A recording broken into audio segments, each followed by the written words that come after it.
Welcome to Trekosophy. Joining us in the studio this evening, we have the Canadian brilliant actor taking a break from the set of The Wolverine, Brandon Kirby. I make 18.5. Then we have our fearless leader and the guy behind the whole thing. He just flew in on the Spruce Goose. It's Ben McLean. I'm not a paranoid, deranged millionaire, goddammit. I'm a billionaire. And taking a break from the smoking jackets and centerfolds, joining us from his mansion, it's Chris McGee. Nothing better than working in your robe. And I am Bill Allen, a.k.a. the guy in the red shirt, and this is Trekosophy. And tonight's topic, in case my not too subtle clues were not subtle enough or too subtle or something like that, we're talking about Hugh in the episode I, Borg.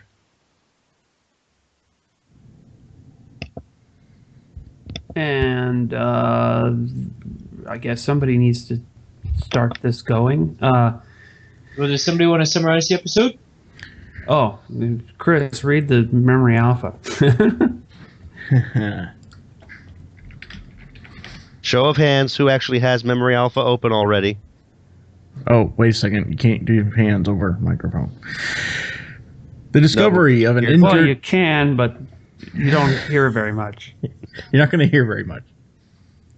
The discovery of an injured adolescent Borg brings to the surface hard feelings for both Captain Picard and Guinan for what the Borg Collective had done to them. Matters are complicated when plans to use the young Borg to destroy his people are halted when it is discovered that the Borg has become an individual. Yeah. That's pretty decent. Very, very succinct Well, this is summary of it. This is in season 5, right? This is season 5, episode 23, close to the end of that season. I mean, is this pretty much the first time Picard is encountering the Borg again after Best of Both Worlds? Yeah, it is. Yes, I believe so. So, that's kind of significant. Yeah, the next time is when we see Hugh again during Descent, parts 1 and 2, if I'm not mistaken. So we're going to try and break this down to a series of decisions that Picard makes and different changes that happen in each character. First of all, we have the decision Picard makes. Well, really, let's look at his initial decision. I mean, his initial decision is everybody beam up. I mean, leave the injured Borg there. Don't touch it. He could have made a crucifix, or the sign of the cross, like to keep back vampires, But Dr. Crusher disagrees and thinks that for humanitarian reasons they ought to try to help the injured Borg not die. Mm-hmm. So he brings the injured Borg onto the ship. Do you guys think that in itself was the right decision? I mean, we know it turned out all right, but what would you have thought ahead of time without knowing how it was going to turn out? Because in real life, we don't know the future, Well, Yeah. I would, as the Trekosophy, this episode progresses, I want to argue about the personhood of Hugh. Yeah, that's one true. Of the one of the things at that time, I mean, it was a decision that Picard had to make between charity and security, and he chose charity, compassion. But I would argue that there wasn't necessarily a duty that we would have towards a Borg drone. Because I think Crusher would probably argue otherwise. Well, Yeah, she's also an idiot. But the show Disagreeing with itself, Dr. Crusher. well, evidently, at the time, I don't think there could be a worthwhile argument that would suggest Hugh was a person, and so I don't think there was an ethical duty to help him. Well, he was a living thing, so there's that side of it. Not necessarily a person, just a living thing. Well, She'd probably, I don't know, qualify him as a sick hamster or a gerbil. Well, he could qualify him as a cancer.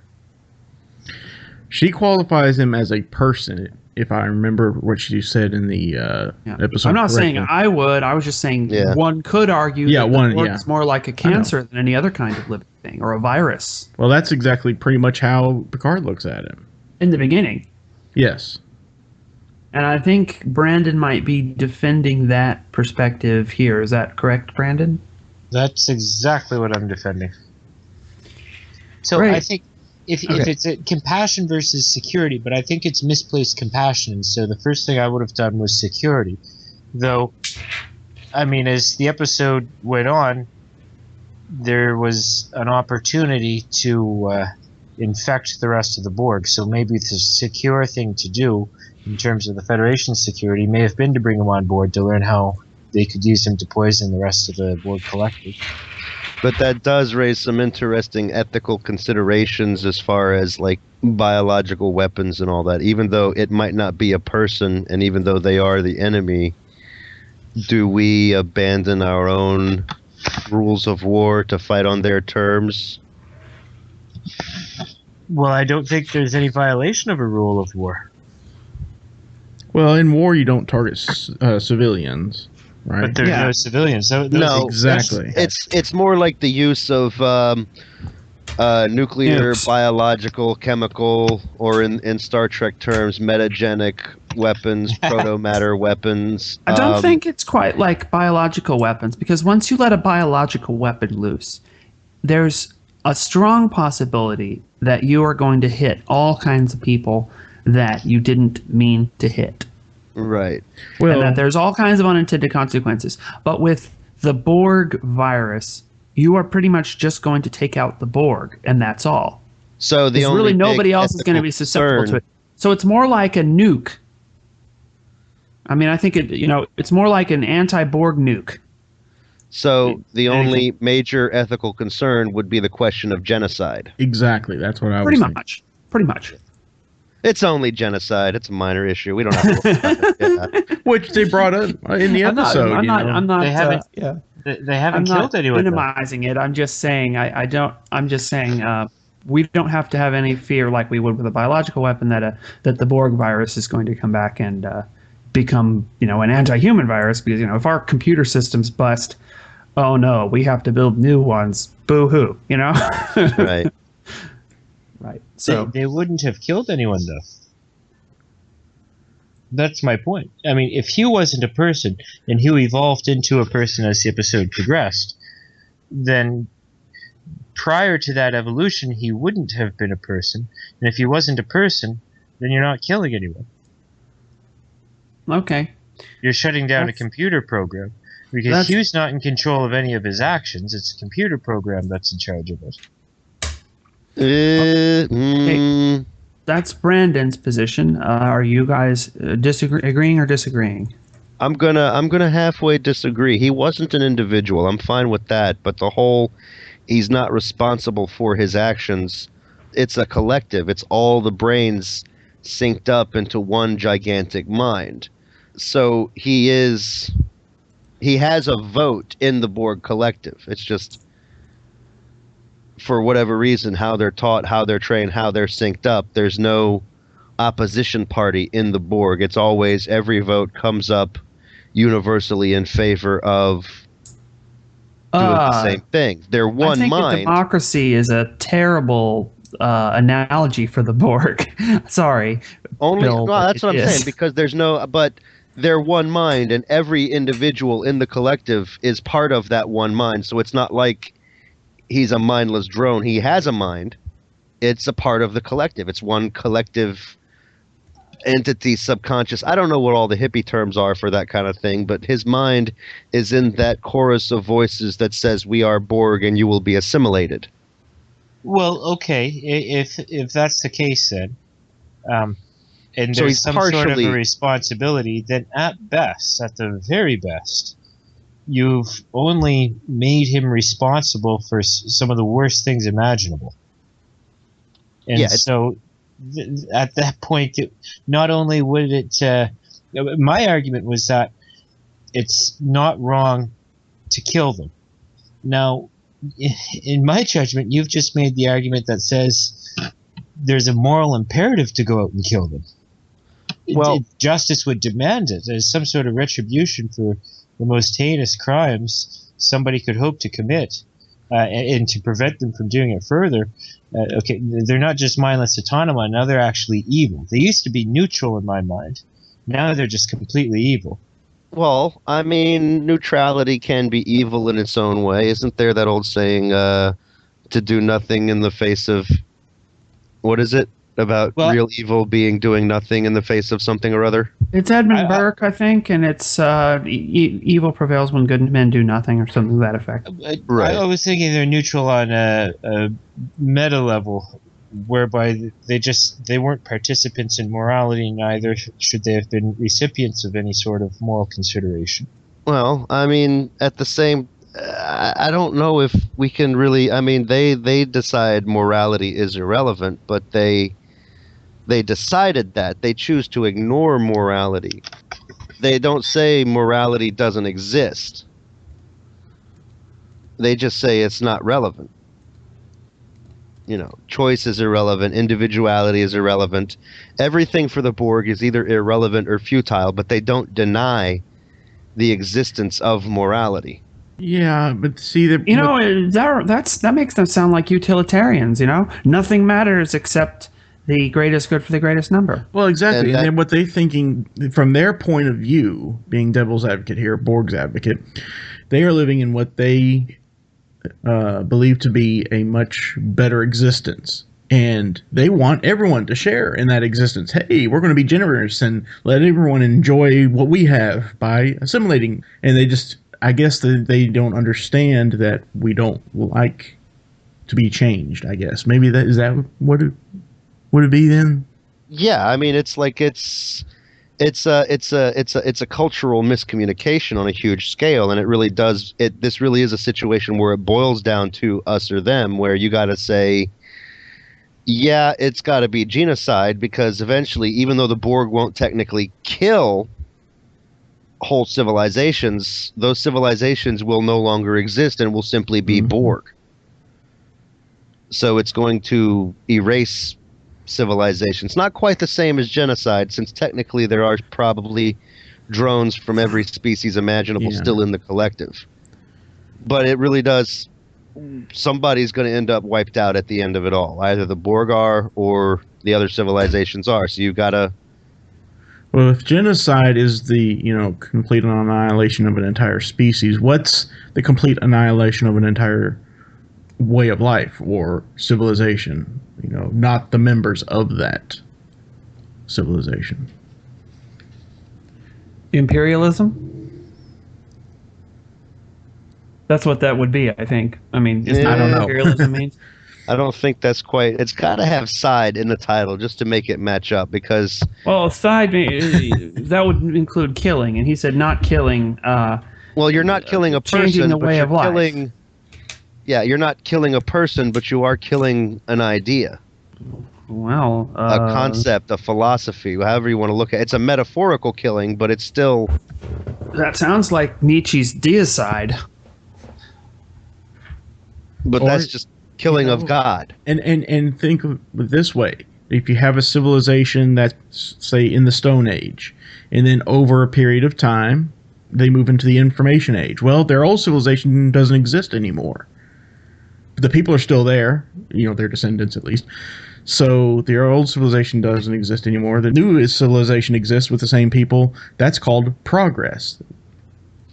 Well, usually, though, a lot of times that old civilization stops to exist. There is a great deal of violence and resistance to change involved, too. So it's not exactly a smooth transition. Usually, yes. But theoretically, could it happen without that violence? Yeah. Well, you guys pretty much just rejected the Prime Directive just now. We're good at Prime. Yeah. I mean, also, though, I don't know. We make great captains. We'll use the Prime Directive when we need to and ignore it when we have to, when it's in the best interest of the Federation. There's nothing prime about the Prime Directive. Thank you. All right. I think Let's go back. Let me give my answer because you guys all gave your answer. Now I'll give my answer. I think this is a time when everybody's right as far as they can see, you know? There's very little blame to go around in this episode, really, you know, is what I think. First of all, I think Picard's first instinct, you know, beam up, don't, you know, leave it there. The collective will come for it or not. That's reasonable. On a strictly literal type, you know, justice kind of mentality, you know, what we call second level morality. Well, have we ever gone into the three levels of morality? You're throwing some stuff out there I've never heard before. Yeah, you need a Trekosophy alert or whatever. Well, I don't have that engaged today. Sorry. Okay. Well, okay. So let's look at this. Might be a good way of looking at this episode at the moral questions raised by it, and that there's 3 levels of morality. The first level of morality is wanting people to get the best stuff they can, pretty much. Utilitarianism would be an example of a first level morality that I hope I'm remembering this correctly because this is a while since I've heard this. But it's basically that you know, you want just things to sort of be as good as possible, right? Whatever's the most advantageous is the first level of morality. Second level morality introduces this idea of justice, that there's a law of right behavior, and people who violate this law of right behavior deserve to be punished, and people who keep this law of right behavior deserve to be rewarded. That's second level morality.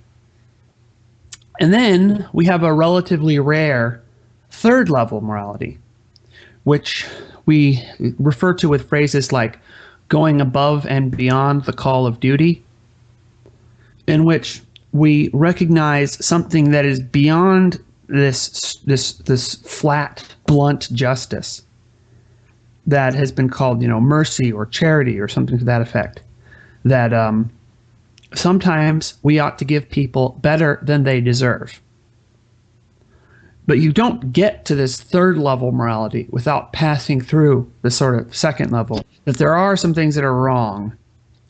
So Picard's initial reaction, leave the Borg there, beam up, our own security comes first. That's really a sort of second level morality. It's justice. We don't know this thing anything. It's not our problem. It could create more problems for us. Get rid of it. Well, and really that's the first level of it. And then he has the second level of it, which is the Borg have done a terrible, which is sort of more on subconscious, which is the Borg are terrible. They've done terrible things and they don't deserve anything from us. So the first level is, you know, it's in our interest to leave. And the second level is the Borg are terrible. They don't deserve anything good from us. But Crusher gets on this third level. She says, there's something that is higher and more important than this blunt level of justice. This is a more nuanced situation. She shows mercy on the grounds that each individual Borg drone can't be held responsible for the actions of the entire collective. That just won't make sense. I mean, how could you ever hold each Borg drone accountable for the actions of the entire collective? That just wouldn't work. And this one's injured and will probably die. And she's a doctor. She ought to do what doctors do. So I'm not saying Picard was blameworthy in his initial reaction, but I think Dr. Crusher had a valid point as well. And I think Picard kept himself very much under control as he recognized that, yeah, there is a concern here that I need to listen to, despite, you know, my own personal feelings. There is something higher at stake here. And so I would actually defend Picard even when he goes in his office and there's this scene with Counselor Troy where she's trying to do her psychobabble thing. And he's like, I am quite comfortable with my decision. I have done the right, basically he's saying, I have done the right thing and even more than the right thing. And I think he was right there. So is this making sense? Are you guys even still there? Because I haven't heard anything from you guys in a while. Well, we didn't want to interrupt you. Yeah, you Okay. had the nice flow going. Yeah. Alrighty. Well, that's my view on it so far as we've gotten. Now I think we probably need to move on to talking about Hugh's personhood and about Ganyan, because I think we've all given our opinions on that. I sort of claimed last word, didn't I? Unless you guys have anything else on that. I don't. Uh, Kirby's made his position clear. Okay. yeah. Well, nobody Yeah, and seemed to disagree with me, though, but nobody seemed to agree with me either. Well, to be honest, I'm still on the fence, but It's a complicated issue. I mean, is very Hugh as a complicated. person is a different issue than what do we do about the Borg. The Borg, kill them with fire, destroy them all, any means necessary, kill one species. It has to be genocide, and you have to own up to it. And until the Federation is willing to own up to it and commits to genocide, their eventual losing is in the works, because the Borg don't care about what cultures they erase or wipe out. And it's these Well- complicated issues that make for the best episodes, too. I don't think it's particularly complicated. I mean, either the Borg are responsible people, and in which case they would deserve moral consideration, or they're not. If they're not, then we don't have to be concerned about the morality of killing them. But if they are morally responsible and they deserve moral consideration, then we have to consider them the most evil people that ever lived, and we have a duty to kill them. You're talking about responsible people as if they have to be responsible before you can care for them. I think he's saying that he refuses to separate the concepts of responsibility and personhood.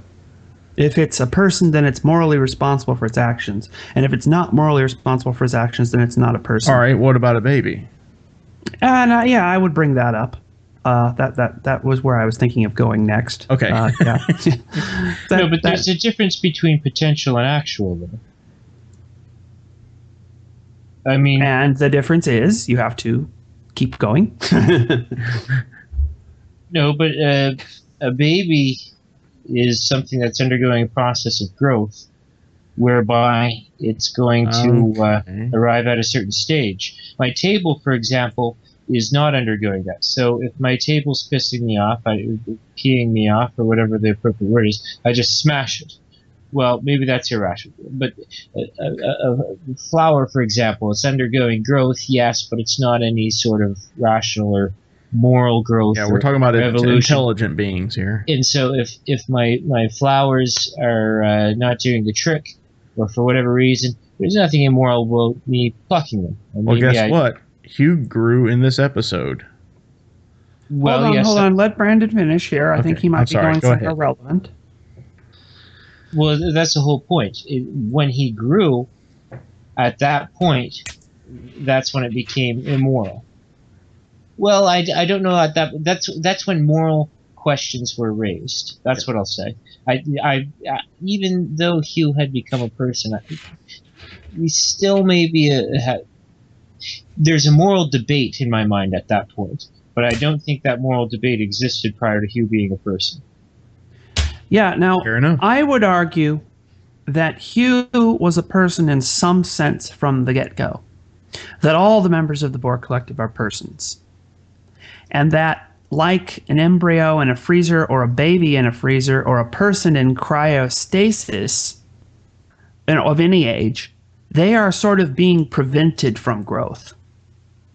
Does that make sense? Yeah, it does. To But me.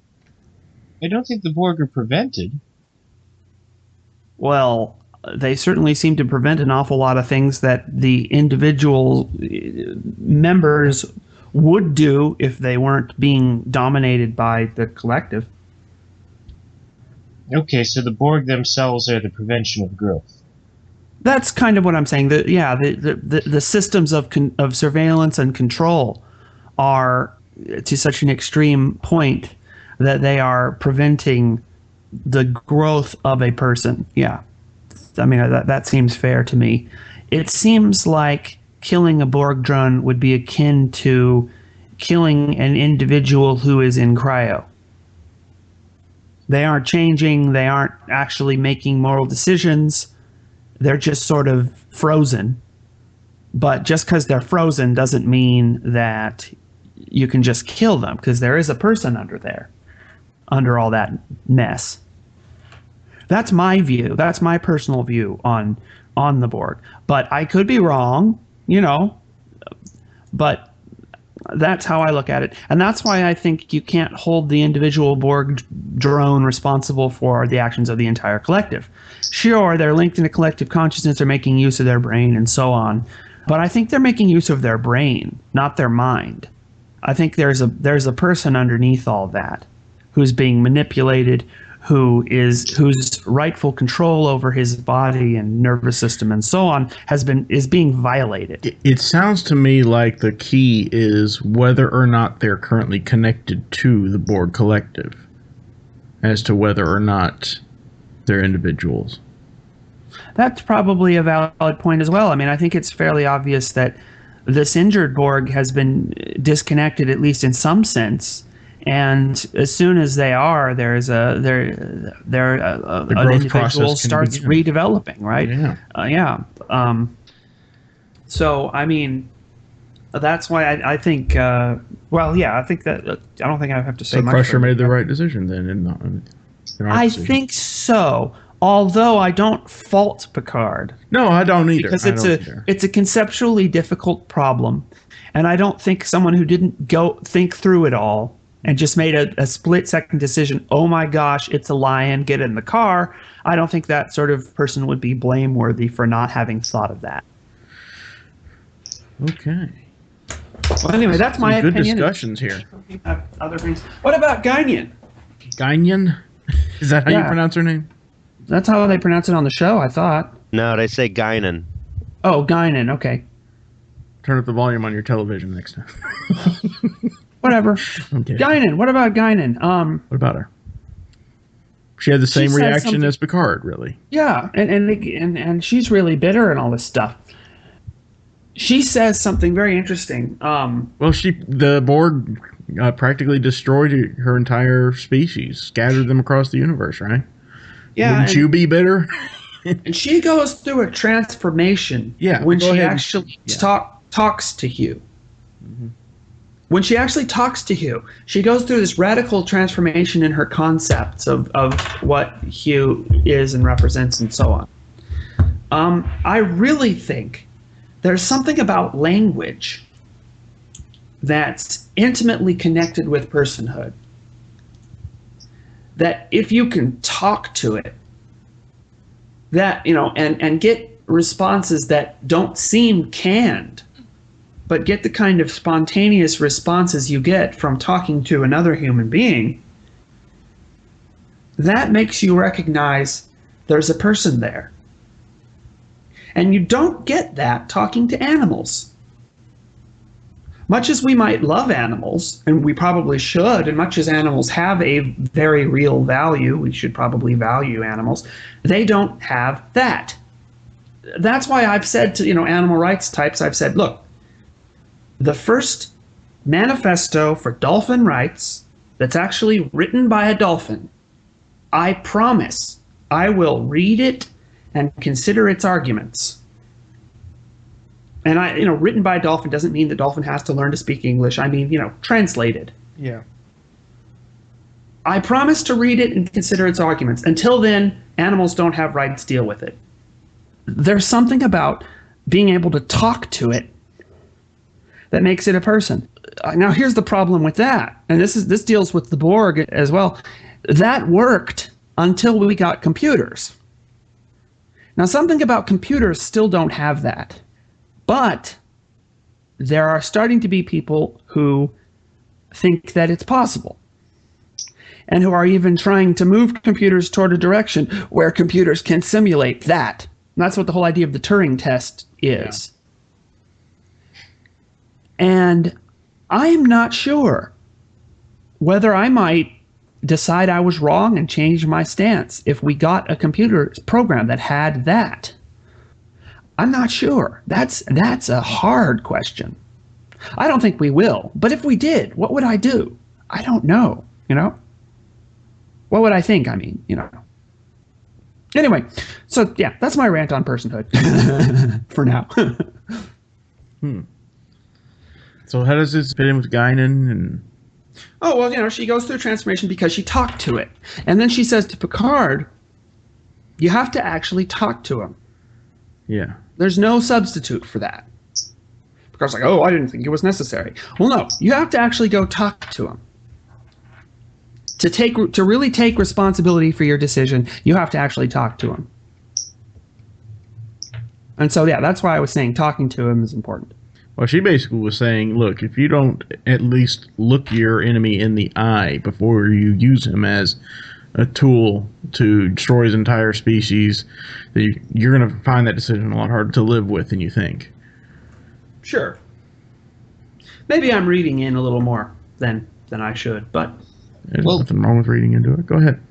I think Guinan was persuaded by the empathy, the sameness. It was when Hugh had confessed to Guinan He's alone. she was so. She had lost her homeworld, lost all of her friends. Who said, "Oh, you're lonely, just like me, because I've lost all of my friends." And then there is a connection drawn. What I was trying to say was that I thought that it was being able to talk to him that made Guinan able to realize that. You know what I'm saying? Mm-hmm. Yeah, I gotcha. And then later when Picard talked to him, I think the clincher there was when Picard, acting as Locutus, ordered him to assimilate the ship, and he flat out refused.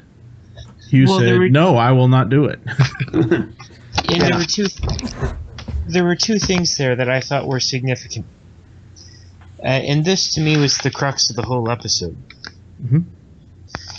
It was, one, he said, "I will not do it," whereas Hugh had learned to distinguish himself from the rest of the collective. Mm-hmm. But two, the refusal. And you folks have likely heard me go on a rant before about how humility is the cornerstone of religion and philosophy. It's the central virtue. But it's really just learning to question. And I've made that point before with the first human being, because the question's always raised, well, when was the first human? How do you demarcate our species? And my thought has been for a number of years now that the first human being was the first thing to ever raise a question. I think that's what Walker Percy calls the Delta factor. Well, I've never read Percy. You might read that. I mean, it's great. I'm not saying he's entirely right, but it's great for thinking about the question. Just a book recommendation there. Well, I mean, Ben and I love that book, Mere Christianity. And Lewis made the whole point about it was against the atheists who argue that morality is just an instinct. It's an evolutionary programmed instinct. And Lewis said, no, that's not what morality is. Morality is about questioning our instincts. He says, you have an impulse for altruism. Well, sometimes you actually have to silence that. Sometimes the moral thing to do would be to get up and fight. You have a whole slew of instincts to fight, to make love, paternal or maternal love, an instinct to help, an instinct to eat. Some of them are moral, some of them are immoral at particular times. Yeah. Morality is the thing that raises us above that evolutionary programming, and he likened it to a sheet of music. I think this is in The Abolition of Man, isn't it? It was in Mere Christianity. And he says, it's like a sheet of music. Morality isn't one of the keys on the piano. It's the sheet of music that says which key to play and when. That's what the moral law is. And when I think of morality as the ability to question our programming, when Hugh questions his programming, all of a sudden he becomes this moral person. He's not accepting everything that's been fed to him. He considers it, and then he questions it. And at that point, he would be like that first human being who ever lived, the first one to raise a question. He's now making moral considerations, and in my mind, worthy of moral consideration himself. That's my rant. Yeah, that's a good point. When Hugh says, "No, I will not do it," the ability to say no to instinct, to prior causation, to your strongest inclination, because you've made a rational decision, that's pretty much the definition of free will. And that was given to him by cutting him off from the collective. Pretty much, yeah. Yeah. Well, that's good stuff. What Bill, else have we got? Bill, you've been kind of quiet. Do you have anything you'd like to add here? I mean, well, you guys are hitting the main points of it fairly well. I keep thinking there's something I want to add, but I can't quite think of what it is. I mean, this is... Well, there is one thing I'd like to point out before everyone gets all weepy, herky-jerky over Hugh and, oh, he's an individual now, we should be nice. I still think Picard and Guinan, by the end of the episode, they let their morality get the better of them and talk them into making a bad decision. Or they let their emotions guide their morality as to what was right. Because if you got to think about it, even though we've seen only a tiny sliver of what the Borg are like, we've seen 2 successful removals from the collective. One being 7 of 9, and the other one being Locutus. And he was only successfully removed because he had not been totally 100% completely integrated yet, so it wasn't too late to save him. Hugh... they were going to use him as a weapon. They put him back in. He wrecked a Borg cube and created a whole weird hybrid that ended up having to try to reestablish a new collective that was controlled by lore. So that attempt at creating individuality in the Borg ended badly. I think there were a couple of more cases here and there we've seen where people removed from the collective recreate a new collective. For some reason, the Borg, even when they're not Borg and get made into individuals, a lot of them tend to go back to that. So I think Hugh is an anomaly, and we still need to kill all the Borg. I don't think I think what I'm trying to say is I don't think this one case is a good model example, a good model on which to try to determine what the morally right cause of action is. I think it's the old exception to the rule. So we have to be real careful. Yeah, it's fine to look at Hugh's case and say, well, he's an individual. But at the same time, we can't use this as some kind of justification to try and look at other Borg who have been removed from the collective. Because I have a feeling there are a lot of ships out there that got assimilated because they thought they could individualize a Borg. I think we can't hold Picard and the Enterprise crew in this episode accountable for what happens with lore. I'm not even sure what happened with lore makes very much sense. But, assuming it does make sense, there's no way anyone could have foreseen that. No, that's true, but... So I don't think that should enter into our moral calculations in this episode, although in a discussion about that other episode, yeah, we might want to talk about that then. So, Bill, I'm just saying, overall, Borg are evil in a weird... Should we kill the Borg? Well, I think we have to ask ourselves, do we really believe that it's better to be dead than to be a Borg? Do we really believe what Patrick Henry said? Give me liberty or give me death. Do we really believe that death is preferable to losing our liberty? If we do, then we should have released the virus program on the Borg, I think. And if we don't, then we shouldn't. All right, and that's why I think they should have released... Well, the thing is, I mean... I'm an American. I tend to agree with Patrick Henry, yeah. I think what it is I don't know whether to say that there were no wrong options. It's not like if they'd have gone the other way, they'd have been wrong. because they would have been right to completely wipe out and eradicate the Borg, even if it meant destroying this one individual. But they were also right to try and save this individual. What, they were right and wrong at the same time? I don't know how to put this. I mean, you can't really fault them for the choices they made.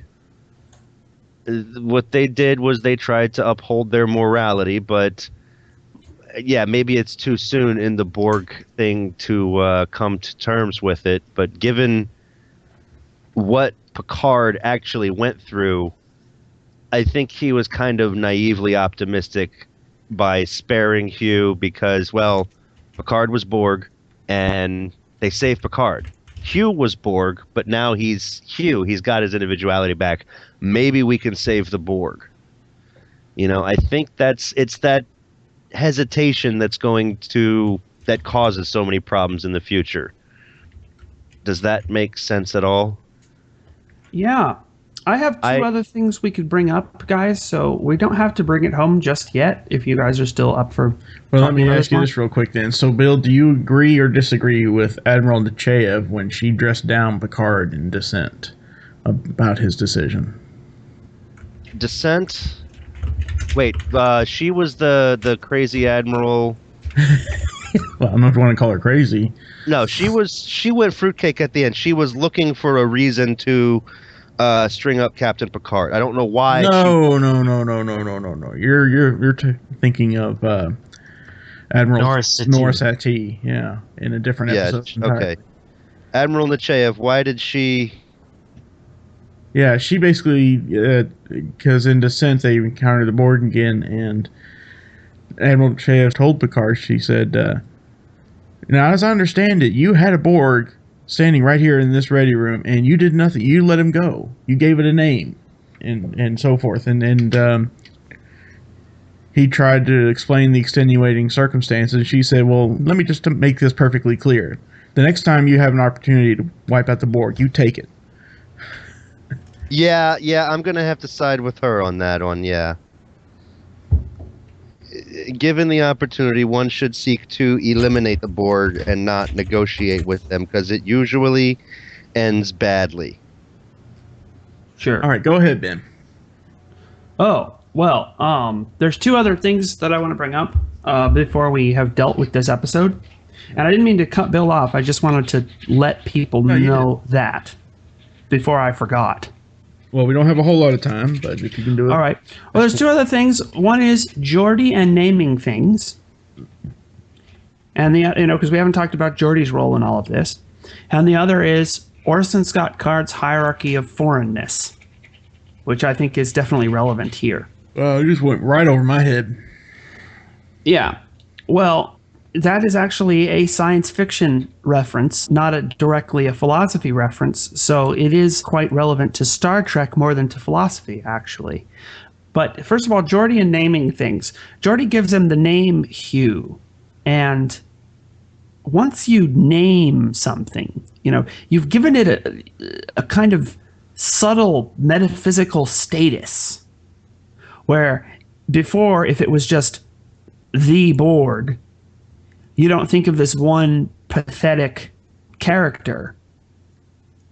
You're thinking of gazillions of cubes and scary-looking zombies in alcoves, row after row. If you say the Borg, you're thinking the thing from that.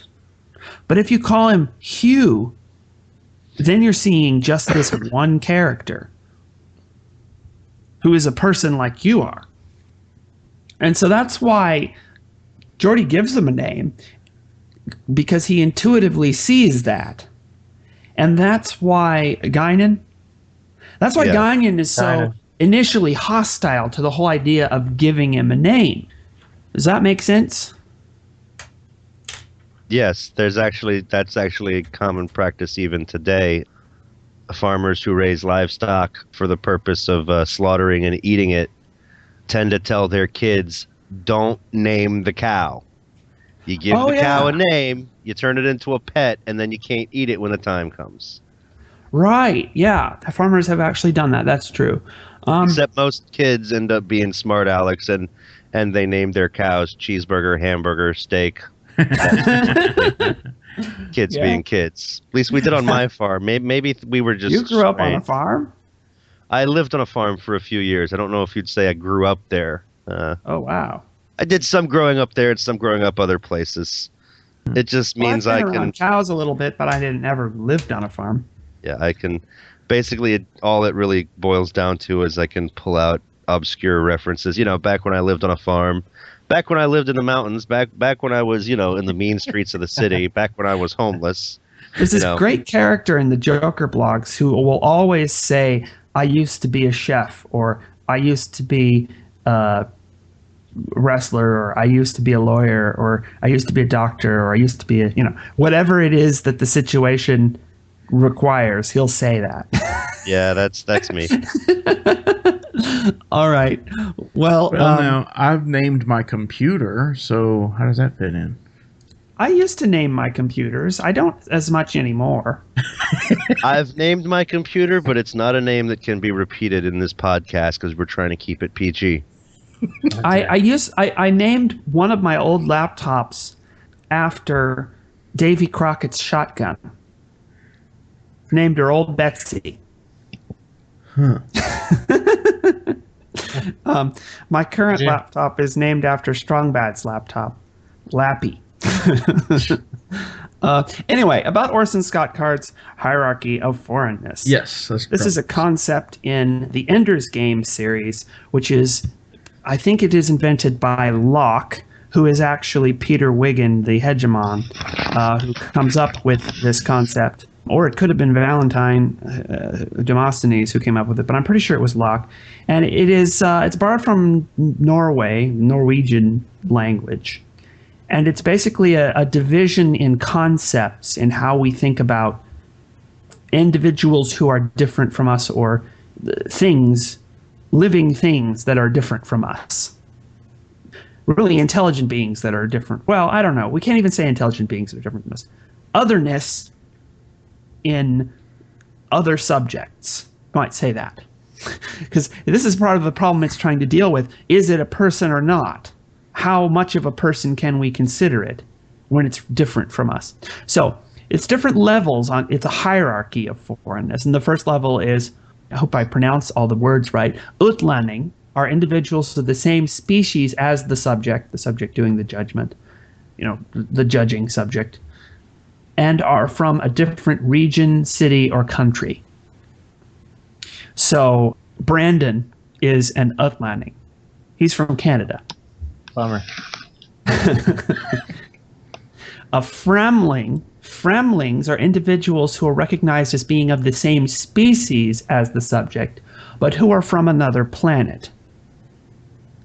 So, numerous characters on Star Trek who are Earth men and women of the Earth species who live on a different planet are Fremlings.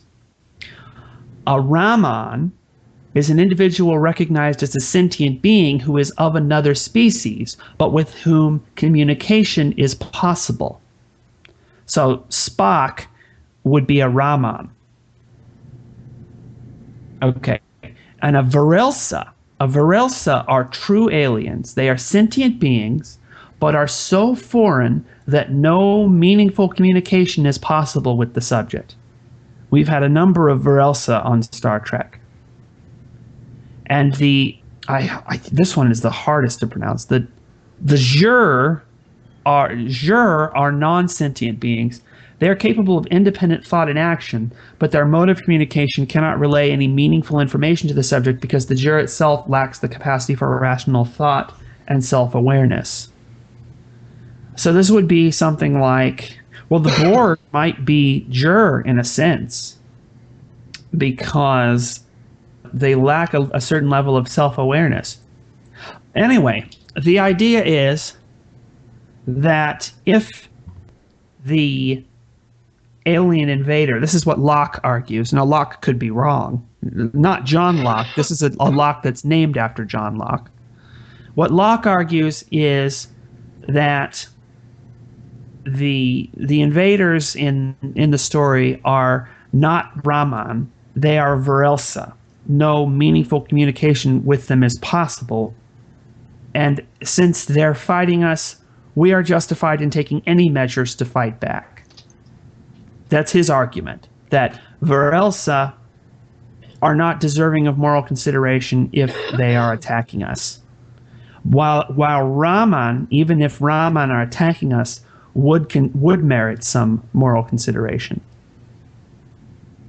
And this is a concept that has been borrowed by other science fiction authors, I'm pretty sure, and Orson Scott Card developed, and is, I think, worth considering when it comes to figuring out the Borg. Which category do the Borg fit in? Are they Raman or Varelsa or Jur? Are you guys still there? Yes. Yeah, we're here. I'm just trying to take it all in. Yeah, it's a lot. I mean, it sort of comes out over time in the Ender's Game narrative. If you read all the Ender's Game books. I don't know. It's the first time I've ever encountered this, so it's. I'm ashamed to say I haven't read any of them yet. Well, they're cool. I plan on it. Just I like them. Well, anyway, I know that's a lot, and you guys, probably aren't prepared to engage with all that right now. But I'm just saying there are some interesting analyses people can do about, what are aliens? Can we put aliens into categories as far as how alien they are, and then we can make moral decisions about how we treat them based on how alien they are. And then we can have a sort of consistent ethics in regard to dealing with aliens, or at least self-consistent. Even if we get it wrong, we'll at least be self-consistent if we follow a system like that. Does that make sense? Yeah. Even if we get it wrong, we'd at least be self-consistent if we created that type of classification system for how we dealt with aliens. Well, I don't know about Federation the value already- of self-consistency. Federation already has a sort of a system in place. I mean, if you're dealing with intelligent beings, you generally don't want to wipe them out. If they're non-intelligent, then you can do whatever you want with them. Which I think with the Federation, they're usually assuming that every alien they run into is somehow a Raman, even the ones that are Varels. It's Yeah, that's kind of what Star Trek is doing, and they haven't I met think Card any is true disagreeing. Varels. They've you're never right. met any true Varels, but that's what they're really looking for. They've just met some Ramans they haven't figured out how to talk to yet. I talk you're to my probably- ramen all the time, but I'm weird. Yeah. I think you're probably right, Bill. Okay, well, something to chew over. Yeah. One of these days, we should do a follow-up on this one, dealing with Picard's mindset change between his encounter with Hugh and the events of First Contact, where he goes all, you know what, nuke them all, kill every last one of them, leave no stone unturned, nuke them till they glow, shoot them in the dark. Does he say that? I seem to remember him making an angry rant, but he does quite the angry rant. But that's basically the gist of what he's saying. By the time you get to First Contact, when it comes to the Borg, he's finally figured out nuke them till they glow, then shoot them in the dark. Well, part of that was Nechayev, berating him, but you're right. Most of it is just him vengeance. And I mean, he's We seen will it fight over them and in over the again. fields and in the streets. Yeah. He's seen the Borg kill. And the Borg kill kind of indiscriminately. Killing is not even what they're trying to do. They just end up killing people because the Borg are trying to assimilate. That's what they want to do. They want to destroy the civilization but save all the people. But because the people put up a fight, so many of them You should be die. happy that we're assimilating you. We're giving you a much better quality of life. That's what the Borg Queen argues in Voyager. It's one of the reasons I defend the Voyager's portrayal of the Borg, even against hardcore Trekkies who really don't like it because it answered too many questions. Because the Borg Queen makes that argument. All right, well, I think we're done at least with iBorg. So, can you take us out, Bill? And that's it for Trekosophy. Those of you who aren't assimilated can join us next week for another exciting episode. Remember to like us on Facebook, follow us on Twitter, check us out in iTunes, send us emails at trekosophy@gmail.com, and don't stare too long at those insidious, self-replicating fractal patterns. Yes. Good advice. Thank you, and you good might night. destroy your whole collective.